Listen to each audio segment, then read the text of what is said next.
শেরপুর থেকে ভোটার হালচাল জানাচ্ছেন খায়রুল ইসলাম।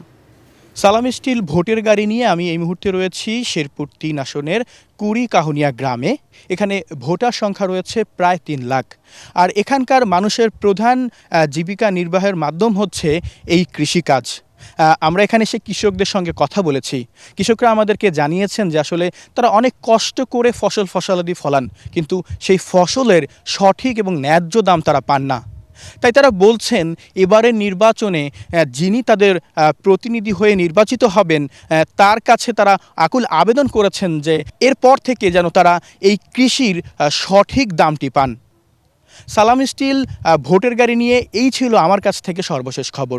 ভূমিকম্প সহনীয় মোস্ট ডিউরেবল দেশের প্রথম থার্মেক্স রড সালাম স্টিল। সালাম স্টিল বোঝে ডিউরেবিলিটি। সালাম স্টিল মোস্ট ডিউরেবল স্টিল। সালাম স্টিল ভোটার গাড়ি নিয়ে ব্রাহ্মণবাড়িয়া থেকে ভোটার হালচাল জানাচ্ছেন আমাদের প্রতিনিধি ইসহাক সুমন। সালাম স্টিল ভোটার গাড়ি নিয়ে আমরা এই মুহূর্তে আছি ব্রাহ্মণবাড়িয়া জেলার সদর এবং বিজয়নগর নিয়ে উপজেলা নিয়ে গঠিত ব্রাহ্মণবাড়িয়া ৩ আসনে। আপনারা জানেন আগামী 12 ফেব্রুয়ারি অনুষ্ঠিত হবে এই আসনের নির্বাচন।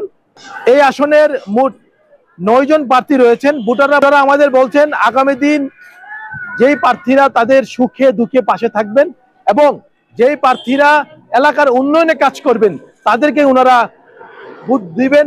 এই ছিল সালাম স্টিল ভোটের গাড়ি থেকে আমার কাছে ব্রাহ্মণবাড়িয়া ৩ আসন থেকে।